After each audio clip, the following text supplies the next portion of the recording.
nós vamos começar uma série que se chama Mudanças. Repita comigo, mudanças. Isso. E vai ser lindo o que Deus vai fazer. Amém? Curve sua cabeça, feche seus olhos, Pai. Nós te consagramos esse tempo. Espírito Santo, fique à vontade.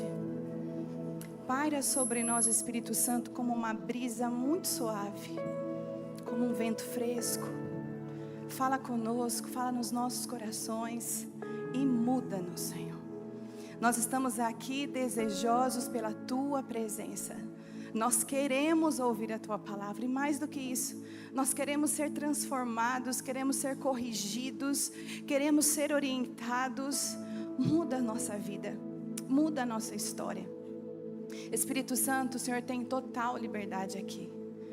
Que a sua voz, Espírito Santo, seja a única audível, aqui dentro, lá fora, com as crianças. E que o Senhor faça tudo aquilo que o Senhor deseja fazer sem impedimento algum. Os nossos corações estão abertos, a nossa mente está alerta. Nós renunciamos agora o cansaço, a distração, o medo. Todos os pensamentos de preocupação que ocupam a nossa mente, agora nós renunciamos. E pedimos, leva a nossa mente cativa até o Teu trono. Nós queremos receber de Ti as palavras de vida. Em nome de Jesus. Amém. Glória a Deus. Eu estou tão empolgada para essa série. Estou tão empolgada para juntos estudarmos sobre mudanças. E eu ouso dizer que nós vamos para uma parte 2 daquela palavra que eu trouxe para vocês sobre o novo que se renova. Quantos estavam aqui ou ouviram a mensagem na internet? O novo que se renova. Se você não ouviu, eu convido você a ouvir essa mensagem, porque o que a gente vai viver nesse próximo tempo tem muito a ver com o novo de Deus sobre as nossas vidas. Mudanças são necessárias. E assim como nós vimos que o nosso Deus faz coisas novas o tempo todo, falar de coisa nova é falar de mudança. Todo novo de Deus para as nossas vidas, Ele traz consigo mudanças. De uma forma ou outra, falar de novidade é falar de mudança. E eu abri meu coração para vocês aqui e disse que eu não lido bem com mudanças, não é? E talvez você se identificou um pouco comigo e disse, poxa vida, realmente as mudanças, elas me desestabilizam. As mudanças mexem comigo e eu preciso aprender a lidar. E eu falei junto com vocês aqui, nós precisamos aprender a lidar porque o nosso Deus faz coisas novas o tempo todo. Posso ouvir um amém? Mudanças fazem parte da nossa vida. Faz parte do ser humano. Nós estamos todos em constante mudança. Nós vimos isso na palavra, o novo que se renova. Embora falar sobre mudança seja uma ótima notícia, para alguns pode ser desafiador, como para mim. Quando a gente está tentando lutar para manter o mínimo de estabilidade possível, parece que a mudança é uma visita indesejável, não é? Parece que quando as coisas começam a entrar no nosso controle e a gente começa a experimentar a estabilidade, vem uma mudança, desestabiliza tudo e a gente fala, puxa vida, agora que eu me acostumei, agora que eu aprendi a fazer desse jeito, agora que as coisas se encaixaram, vai mudar tudo de novo. E é justamente isso. Nós tivemos uma experiência linda enquanto Igreja Conviva, um pouco mais de 3 anos atrás. Há um pouco mais de 3 anos atrás, nós ouvimos o Senhor bradando nesse altar, dizendo que mudanças são necessárias. A partir daí, nós iniciamos um tempo de jejum e consagração coletivo. Toda a igreja jejuou e orou por 21 dias. Quem participou disso? Levanta a mão, deixa eu ver você. Você estava no 21 dias de intercessão, isso, de oração, de jejum. Nós chamamos isso de atravessando o Jordão. Porque de fato Deus estava fazendo algo muito diferente dentro de nós. Ele já havia anunciado uma mudança e nós precisávamos nos preparar. Nós precisávamos estar sensíveis à voz de Deus para entender que tipo de mudança Ele estava provocando em nós. E então, como igreja, nós paramos 21 dias e nos consagramos a Deus. E o Senhor mudou a nossa vida. A palavra que estava pairando sobre os nossos corações era quando o povo de Israel atravessou o Rio Jordão. E nós meditamos nessa palavra por 21 dias. E Deus fez algo lindo. Deus falou conosco, falou que nós iríamos atravessar uma fronteira e aqui nós estamos. Hoje somos Igreja Conviva e estamos vivendo exatamente o que Deus disse que nós viveríamos. Você pode aplaudir o Senhor por isso? Estamos vivendo o que o Senhor disse que nós viveríamos. Aleluia! Deus falou tanto conosco nesse tempo de jejum, Ele mudou nosso nome, então nós estamos numa jornada de transformação. Todos nós entramos num processo de transformação e dia após dia nós estamos sendo transformados. A cada culto, a cada curso, como nós vimos aqui, a cada momento que a gente se depara com a palavra de Deus, com a face de Deus, nós estamos sendo transformados. Isso é lindo. E nós estamos prestes a entrar numa nova estação. Amém? Estamos na estação da mudança. E eu preciso falar isso para você com muita convicção. Nós estamos vivendo um tempo de mudanças. E eu disse para vocês que eu estava vivendo o novo.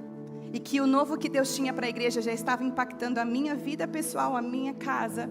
E eu posso testemunhar aqui como testemunho ocular que Deus está fazendo coisas novas na maioria de vocês aqui. Pelo menos naqueles que estão bem perto, compartilharam comigo, com o meu marido. E a gente pôde ver, uau, Deus não está fazendo só coisas novas aqui, Deus está fazendo coisas novas em toda a igreja. Então eu declaro, se você ainda não está vivendo algo novo, se prepare. Porque você vai começar a experimentar coisas novas da parte de Deus na sua vida, amém? Então nós estamos numa estação, vamos entrar em mudança. E eu já quero te adiantar que a gente não sabe o dia que a gente vai mudar de igreja. O Senhor nos deu um novo endereço. O Senhor prometeu e cumpriu o que Ele disse que faria. Em breve nós estaremos de mudança para uma casa maior, aleluia, louvado seja Deus. Posso ouvir um glória a Deus de quem está aí fora? Vocês estão me ouvindo?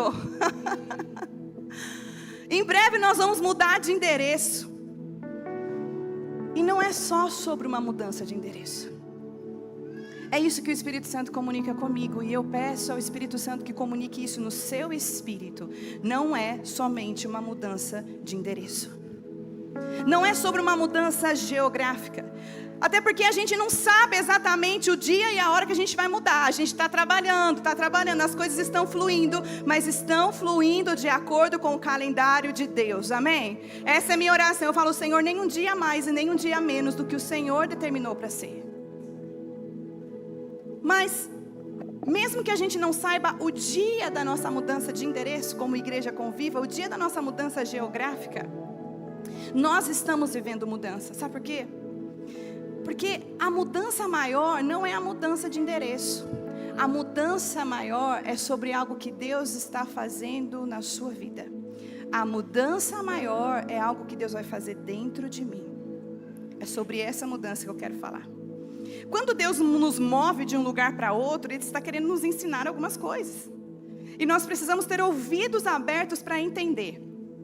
E é por isso que a partir de hoje estamos fazendo uma santa convocação para a Igreja Conviva. Nós vamos iniciar 28 dias de jejum e consagração. E nós vamos viver de novo a sensibilidade da voz e do direcionamento do Espírito. Nós vamos viver de novo uma manifestação especial da presença de Deus. Esse jejum e essa consagração começa amanhã. E em 28 dias nós vamos experimentar a glória de Deus. Você crê nisso? Amém? São 28 dias que nós vamos nos preparar para a mudança. Pastora, acabou os 28 dias, nós vamos mudar? Eu vou mudar aqui dentro. Você vai mudar aí dentro. E o dia que a gente vai para o novo templo, está na agenda de Deus. Ele vai falar para a gente logo esse dia. Mas então nós vamos nos preparar para essa mudança. Tem alguém aqui disposto a se preparar para uma mudança?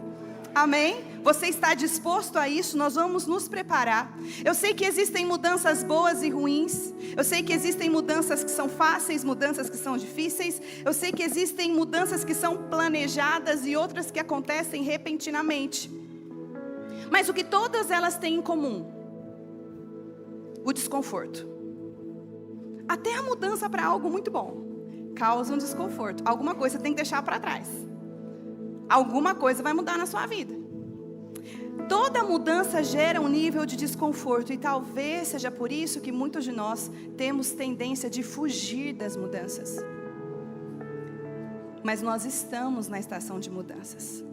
Então o que nós precisamos agora é buscar Deus e ouvir dele o que precisamos mudar.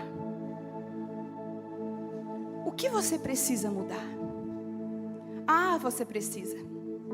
Eu preciso mudar. Sabe, porque não adianta a gente ter um novo endereço e continuar sendo a mesma pessoa. Não adianta. Não adianta a gente tentar mudar externamente, sendo que lá dentro a gente continua com os mesmos pensamentos e comportamentos. Não adianta. E é por isso que hoje, essa manhã, eu quero meditar com você. E nos próximos domingos, essa série continua e tem algo maravilhoso de Deus para você. Eu quero falar sobre mudança. E o primeiro ponto dessa palavra é que mudanças são necessárias para o nosso amadurecimento. Repita comigo: mudanças são necessárias para o meu amadurecimento. Isso.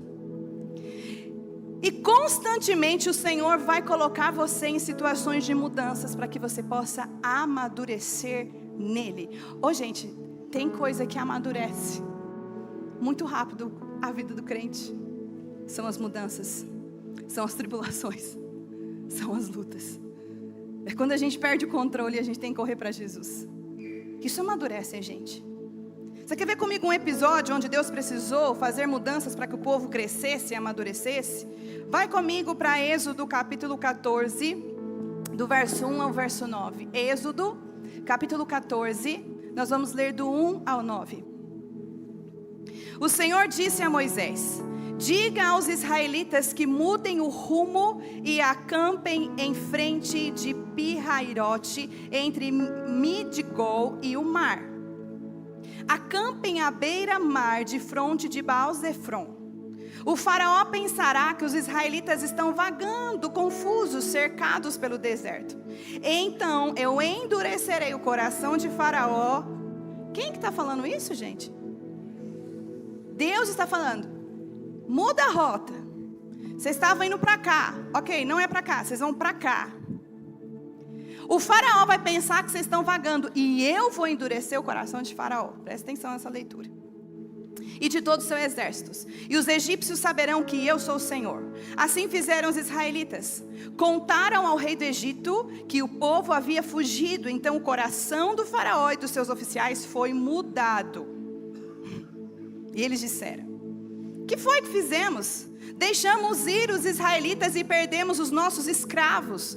Então faraó mandou aprontar o seu carro de guerra e levou consigo o seu exército. Levou todos os carros de guerra do Egito e também 600 dos melhores desses carros, cada um com oficial no comando. O Senhor endureceu o coração de faraó, o rei do Egito, e este perseguiu os israelitas que marchavam triunfantemente.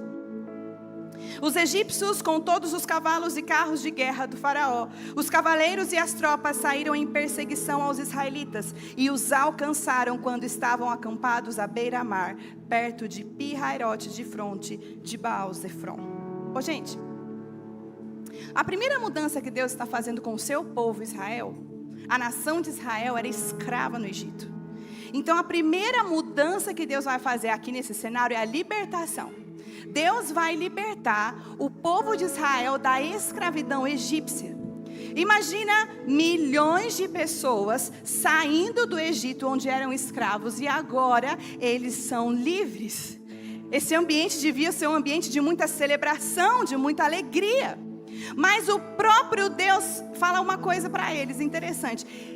O caminho que eles estavam indo, gente, ia dar direto na terra prometida, rapidamente. Mas Deus muda a rota. Deus fala: não vai para a direita, vai para a esquerda. Mas sabe o que tinha do lado esquerdo? O Mar Vermelho. E como se não bastasse, eles estavam no caminho certo. Deus fala: vai por esse aqui. Deus endurece o coração de faraó e sopra no ouvido dele: vai lá, corre atrás deles. Atrevido esse Deus, né?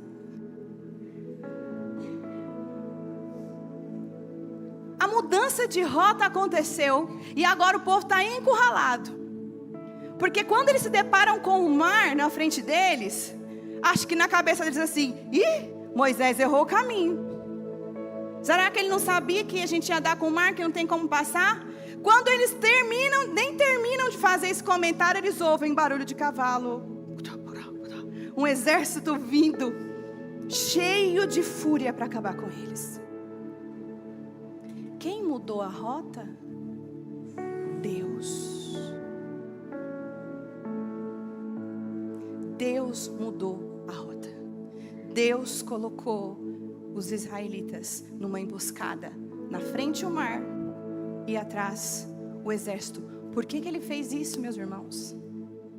Justamente porque esse povo precisa amadurecer e conhecer o Deus que eles vão servir. A gente tem um povo numa emboscada, desesperado, procurando socorro e auxílio, e essa é a segunda mudança que Deus faz, muda a rota deles, muda o rumo deles. Sabe por que Deus faz isso? Porque Deus não levaria um povo que é escravo para uma terra que eles teriam que governar, porque eles ainda tinham mente de escravo. Eles não tinham mente de governo. Deus então não vai levar o povo para um lugar diferente, para uma terra prometida, sendo que o pensamento deles ainda é escravidão. Então Deus vai se revelar. Esse povo precisa amadurecer. Eles precisam deixar essa mentalidade de escravidão. É por isso que eu digo para você nessa manhã, gente, não adianta nada nós mudarmos a geografia se nós não mudarmos a nós mesmos. Sabe o que ia acontecer? Um povo que é escravo, que foi escravo a vida inteira, de repente é livre e vai construir uma nação. Que jeito com a cabeça de um escravo? Não tem cabeça para governo. Não tem maturidade para governar, não conhece Deus, a forma como Ele é. Então Deus faz essa mudança de rota para que eles tenham uma experiência com Deus. E eu deixo te dizer uma coisa, a maioria das mudanças começam com um problema. Um problema, uma dificuldade, então a gente precisa mudar para poder resolver essa dificuldade. A maioria das mudanças começam assim. E a gente vê um problema aqui. Qual é o problema? Estamos encurralados. Então é hora de viver mudança. Deus não entregaria a terra prometida para o povo sem antes mudá-lo. Deixa eu te dizer uma coisa. Deus não vai entregar coisas para você enquanto você não amadurecer. Deus não vai te dar acesso às promessas que Ele mesmo fez para você antes que você tenha maturidade para lidar com elas. Sabe, a terra prometida era um lugar onde habitavam muitos gigantes. E se o povo saísse do Egito e fosse direto para lá, que levaria mais ou menos uns 40 dias, o povo ia morrer, porque esse povo é escravo, eles não sabem lutar. Esse povo é escravo, eles não têm arma. Esse povo é escravo, ele não sabe se comportar. Então Deus iria mandar esse povo para o próprio suicídio. Então Deus muda a rota. Talvez você está aqui essa manhã um pouco incomodado, porque você sente que Deus mudou alguns planos seus. Talvez você está me assistindo online e está incomodado porque parece que Deus mudou a sua rota. A gente está falando de um povo reclamão, um povo ingrato, que se recebesse as promessas de Deus, a terra prometida da forma em que estavam, eles a deixariam escapar pelos seus dedos, porque eles não teriam maturidade para administrar. O povo de Israel não pode acessar a promessa com uma mentalidade escrava. E é o mesmo que eu digo para você essa manhã. Você não pode acessar as promessas de Deus se a sua mente é uma mente de escravo. Nós não podemos acessar o novo, a terra prometida, como igreja conviva, se ainda estamos sendo escravizados em nossa mente. E o povo de Israel vai passar por inúmeras mudanças, inúmeras experiências de tirar o fôlego no deserto. Sabe, essa situação de estarem encurralados era o palco perfeito para que Deus manifestasse a glória dele. Deixa eu dizer uma coisa para você essa manhã. Se você sente que você está encurralado e com um baita de um problema, esse problema pode ser palco para a manifestação da glória de Deus na sua vida. Foi isso que aconteceu com o povo. Talvez você tenha essa sensação.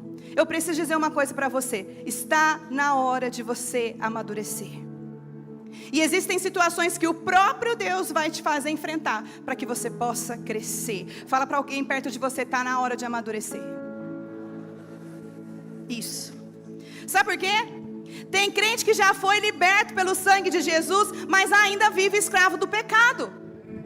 Tem crente que já foi liberto pelo sangue de Jesus, mas ainda é escravo do medo. É escravo da fofoca, não consegue ficar sem falar da vida dos outros.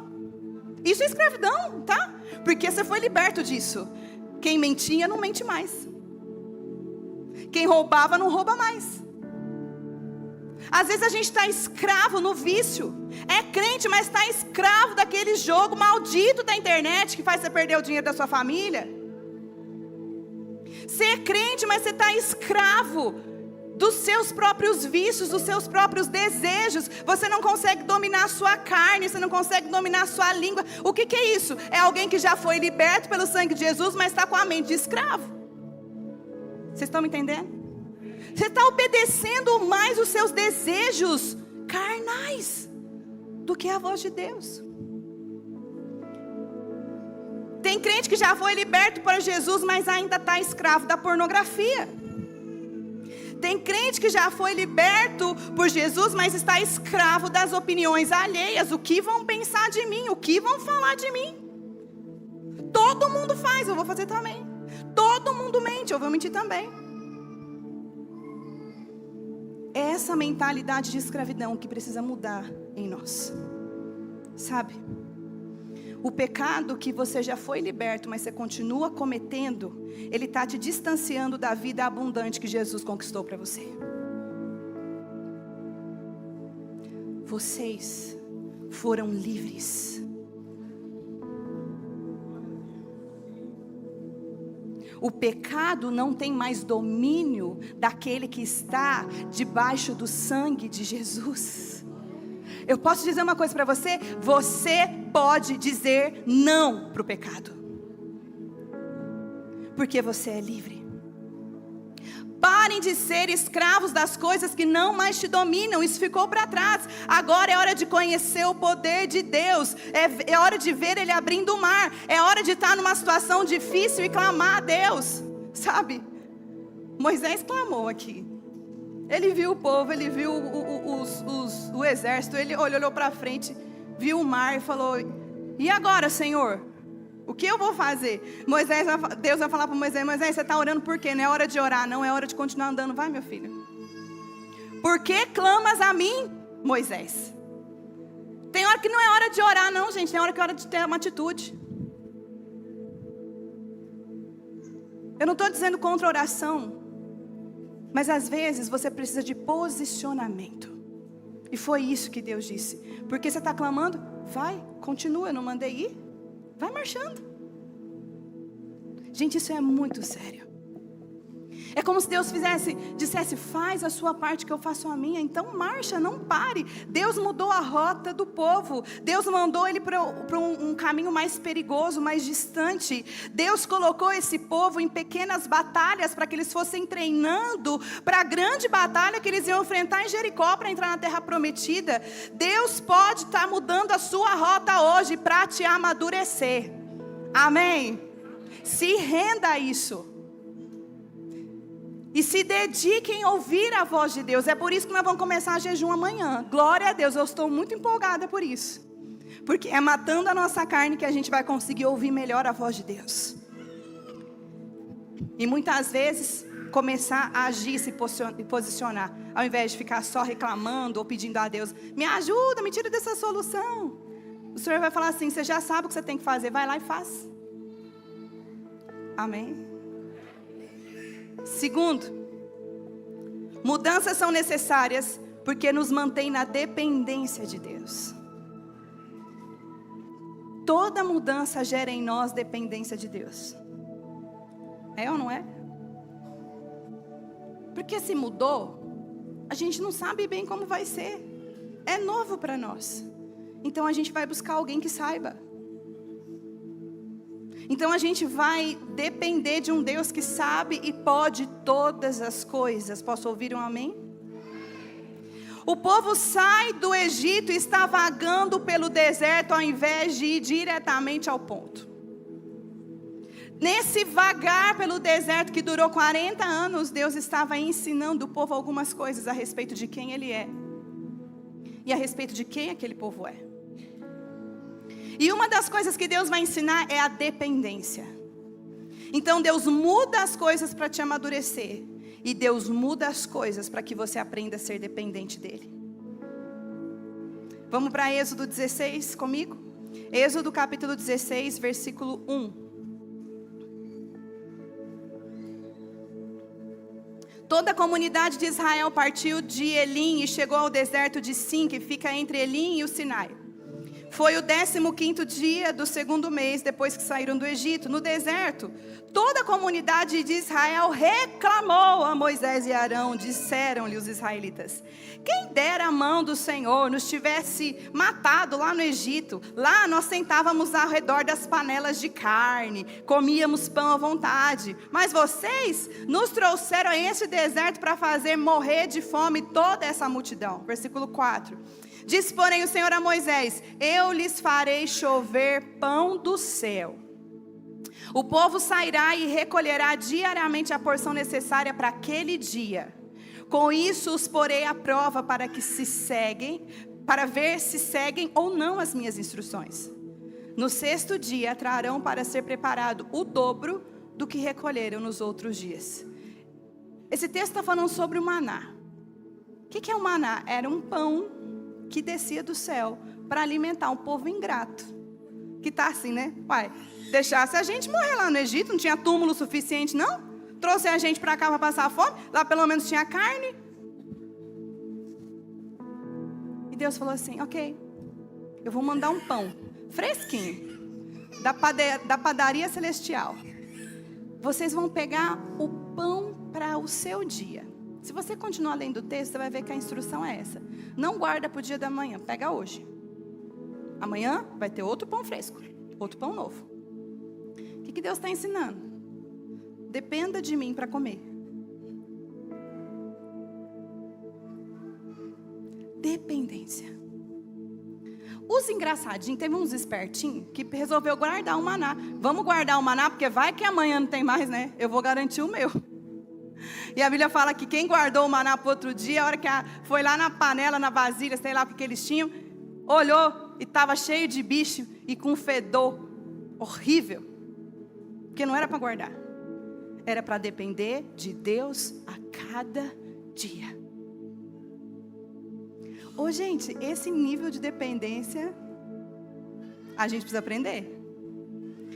Esse maná é mais do que uma simples provisão de comida. É um símbolo da dependência total do povo em Deus. A palavra maná significa: o que é isso? É uma pergunta. Porque era algo sobrenatural, uma provisão divina. Então, vinha o maná. O que o povo ficava pensando? O que é isso? Um pão que cai do céu todas as manhãs para a gente comer. O que é isso? É algo novo. O que é isso? A gente nunca viu isso. Como é que isso funciona? É o que Ele nos deu para hoje. Mas e amanhã? Amanhã Ele disse que vai nos dar também. E depois de amanhã? Ele falou que vai nos dar também. Então nós vamos depender de Deus. O que é isso? Sabe, é só num ambiente de mudança que a gente aprende que nós precisamos de Deus. Até para respirar. Você precisa de Deus. Você depende de Deus. Mas não é só o maná, não. Tinha uma coluna de fogo que acompanhava esse povo durante a noite. E uma nuvem que acompanhava eles durante o dia. Direcionando para onde eles tinham que ir. O que é isso? Dependência. Mas dependência é uma palavra que a gente não gosta muito. Já parou para pensar? ela soa para nós como algo ruim, como ser frágil, vulnerável, porque quando você fala que você é dependente de algo, você está sujeito à vontade desse algo. Ninguém gosta de depender de ninguém. O ser humano valoriza qual sensação? De liberdade, de autonomia. Eu faço minhas regras, eu faço do meu jeito, eu vivo do jeito que eu quero fazer. Eu sigo o meu próprio caminho, é isso que soa bem aos ouvidos do ser humano. Mas posso dizer uma coisa? Só Deus é independente. Ninguém mais. Todos os demais seres criados dependem dele para existir. Isso em todos os aspectos da vida. Você depende de Deus. Alguém aqui consegue controlar a batida do seu coração? Alguém aqui consegue controlar a sua renovação celular? Alguém consegue controlar o funcionamento dos seus rins? Você pode estragar ou melhorar, mas controlar não. Fala para alguém perto de você. Você depende completamente de Deus. E não é só quando as coisas mudam, gente, mas quando há mudanças, a gente começa a perceber melhor o quanto nós dependemos de alguém que saiba onde nós devemos andar, como nós devemos fazer. É diferente dos padrões humanos. O homem, quando vai chegando a uma idade mais madura, ele vai buscar o quê? Independência dos pais, viver longe dos pais. Mas o padrão de Deus, o padrão cristão, é que o crente, quanto mais ele amadurece na sua vida espiritual, mais dependente ele se torna de Deus. Quanto mais maduro, mais dependente. Quanto mais imaturo, menos dependente de Deus. E Deus faz mudanças para nos ensinar a depender completamente dele. A maior liberdade que a gente pode experimentar é depender de Deus. Quando as coisas mudam, nós começamos a entender melhor essa dependência. Ô gente, é tão fácil deixar esse lugar de dependência. É tão fácil a gente achar que as coisas deram certo porque a gente teve uma inteligência, que a gente teve sabedoria, ou porque a gente fez alguma coisa. É tão fácil tirar o crédito de Deus, é tão fácil não depender de Deus. Analise a sua vida aí hoje. Será que você depende de Deus completamente? Sabe, Jesus vai dizer assim mais tarde, quando ele vem para essa terra, ele fala assim, ó, eu sou o pão da vida. Os seus pais comeram o pão que caía do céu lá no deserto, e eles morreram. Mas se você comer do pão que sou eu, você vai viver para sempre. Ele se compara ao maná, sabe por quê? Porque Jesus nos basta. Hoje tem Cristo, amanhã vai ter Cristo, e depois vai ter Cristo, que é o mesmo ontem, hoje, para sempre, não muda, não nos abandona, não nos deixa na mão, não nos esquece. Ele é o nosso pão para hoje, e amanhã é Cristo, e depois de amanhã é Cristo, e o mês que vem é Cristo, e o ano que vem é Cristo, e na eternidade é Cristo também, aleluia. Ele é esse pão. Terceiro, a mudança geográfica não é a mudança mais importante. A mudança geográfica não é a mudança mais importante. A Igreja Conviva está prestes a experimentar uma mudança de endereço, uma mudança geográfica. Esta não é a mudança mais importante. Essa mudança vai marcar o início, sim, de uma nova estação. Mas nós precisamos, antes de viver essa mudança geográfica, viver uma mudança interna. Uma mudança no nosso interior. Uma mudança na nossa perspectiva, na nossa mentalidade, na linguagem, no comportamento. E Deus fez isso com o povo. Quando o Senhor mudou o nosso nome para Conviva, nós passamos 21 dias em jejum atravessando o Jordão. E agora Deus vai mudar o nosso endereço. O que acontece depois do Jordão? O que acontece depois que o povo de Israel atravessa o Jordão? Vamos ver comigo? Vai lá para Josué capítulo 5. Josué 5 a partir do versículo 1.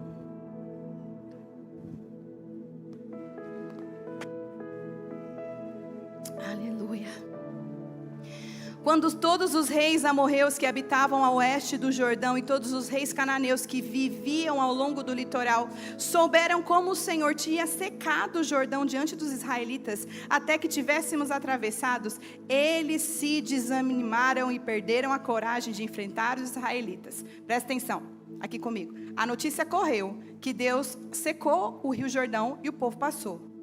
O povo que morava nessa circunvizinhança ouviu isso e começou a ficar com medo e desanimado. E não vamos lutar com esse povo não. Esse povo chegar aqui, libera tudo para eles. Porque tem uma coisa diferente com esse povo aí. Naquela ocasião, o Senhor disse a Josué. Então, atravessou o Jordão, Deus vai falar para Josué: faça facas de pedra e circuncide os israelitas. Josué fez facas de pedra e circuncidou os israelitas em Gibeate Aralote. Ele fez isso porque todos os homens aptos para a guerra morreram no deserto depois de terem saído do Egito.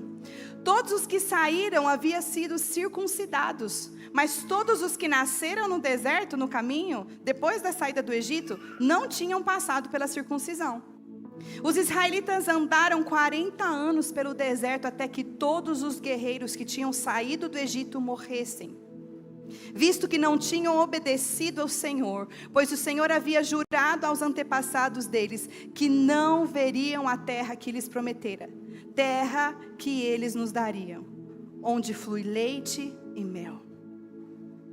Esse povo está prestes a entrar na terra prometida. Passamos o Jordão e agora estamos assim, praticamente de frente. A terra é ali.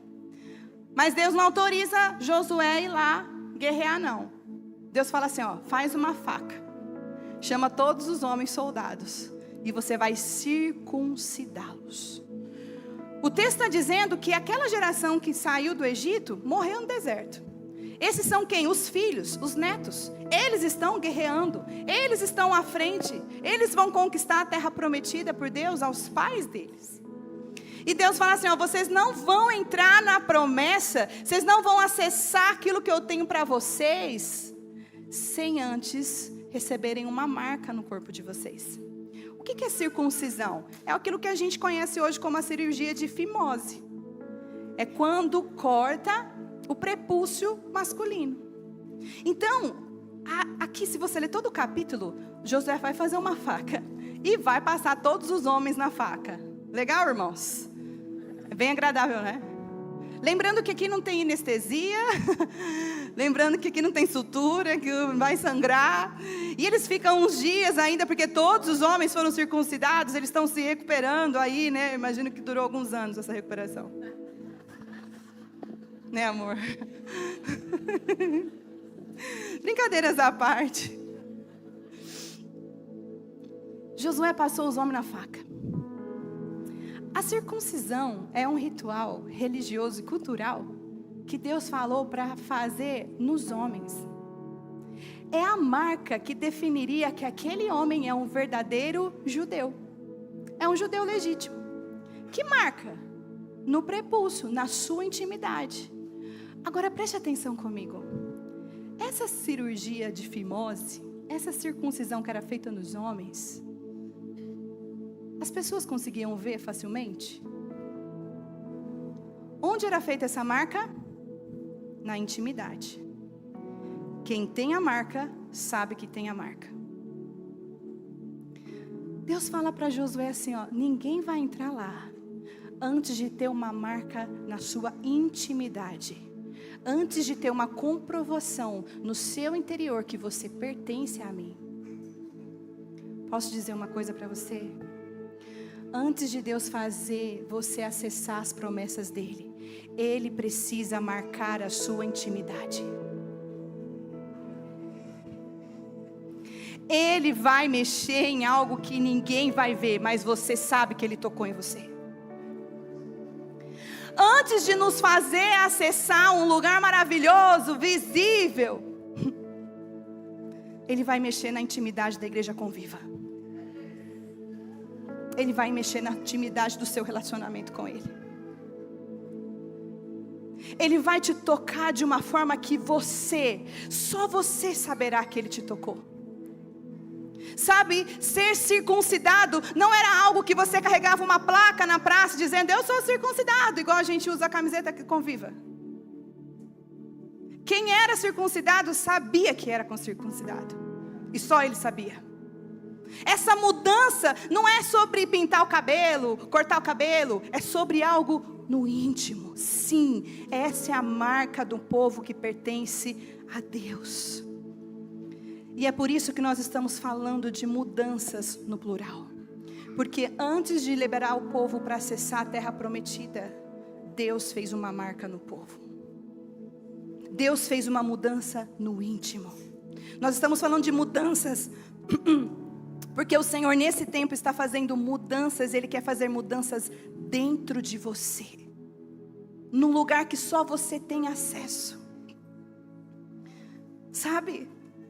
Igreja Convívia, nós vamos entrar no jejum justamente porque nós precisamos, antes de sair daqui, sermos marcados na nossa intimidade com a glória de Deus. Precisamos ser honestos conosco mesmo. O que de fato precisa ser mudado em nós? A gente está pronto para essa mudança geográfica? Não tenha medo de responder essa pergunta. O que você precisa mudar no seu relacionamento com Deus?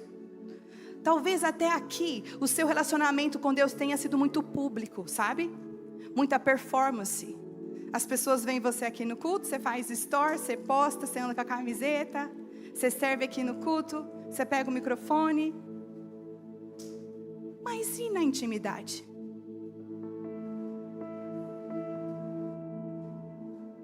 E a hora que ninguém está vendo? Como é o seu relacionamento com Deus? Talvez, sabe, o seu relacionamento com Deus esteja sendo muito domingueiro, como disse aqui o meu marido, sem saber que eu ia falar sobre isso. Tenha sido muito domingueiro, muito religioso, muito vitrine. Talvez o seu relacionamento com Deus seja religioso demais, casca demais. Como é o seu relacionamento quando fecham a porta e você está sozinho? Como é o seu relacionamento com Deus quando as luzes se apagam e ninguém está te olhando? Como é o seu relacionamento com Deus quando ninguém está fazendo story de você? Como está a sua intimidade com Deus quando você está sozinho com o seu celular? Meus irmãos, não adianta mudar de endereço se você não tem a marca da sua intimidade, do seu relacionamento com Deus. Você não vai ter legitimidade para usufruir de tudo que a terra prometida pode te oferecer. Vou fazer uma pergunta. Qual foi a última experiência pessoal que você teve com Ele? Qual foi a última vez que você teve uma experiência com Deus que você não consegue nem explicar, porque foi tão íntimo, foi algo tão seu, que você não é capaz de descrever? Estamos numa estação de mudanças. Estamos vivendo mudanças. Mas nós precisamos primeiro ser marcados na nossa intimidade com Deus. Não adianta nada sermos tão públicos, atrairmos tantos olhares de tantas pessoas, sermos admirados por tantas pessoas por fora. Gente, se isso é uma performance, para com isso. Porque naquele dia, diante do Senhor, lá no dia final, Ele pode olhar para você e falar assim: eu não te conheço não. Ah, mas em teu nome expulsei demônios, em teu nome eu fiz isso, eu aconteci. Ele vai falar: não te conheço. Você não tem a marca na sua intimidade. Você não estava comigo a hora que ninguém estava te olhando. Aquela hora que você estava sozinho com seu celular, você ficou fazendo coisas que não agrada a minha presença, que fere a minha santidade. Você estava preocupado em fazer as coisas para as pessoas verem. Não te conheço não. Antes de acessar as promessas, Deus quer restaurar a nossa intimidade com Ele e nos marcar de uma forma tão intensa que nós não vamos ser capazes de descrever.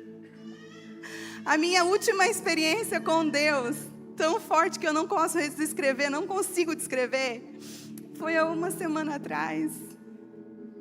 ou duas. Quando no momento de oração, eu senti os cabelos dele no meu rosto. Eu não vou conseguir contar para vocês, porque foi algo que eu vivi. O que você viveu com o Espírito Santo que você não consegue contar para ninguém? Não adianta, a mudança geográfica não é mais importante do que a mudança que o Espírito Santo precisa fazer dentro de você. E não mude geograficamente se você não mudou o seu interior. Como está a sua intimidade com Deus? Quem é você quando as luzes se apagam e as portas se fecham? Você pode ficar de pé.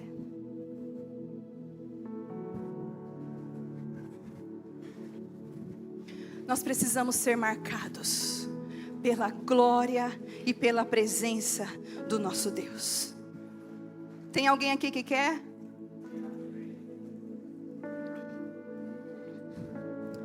Paulo vai dizer que hoje não é mais circuncisão ou incircuncisão. Hoje não precisa mais fazer essa cirurgia e ter uma marca no seu próprio corpo, não precisa. Paulo fala que essa marca agora está no nosso coração. Está num lugar que somente a gente sabe. A gente viveu essa experiência. A gente se relacionou com Deus de uma forma especial e íntima. Não adianta performance. Não adianta todo mundo ter medo de você ou achar que você é o crente, o filho de Deus, se na sua intimidade você não é. Feche seus olhos.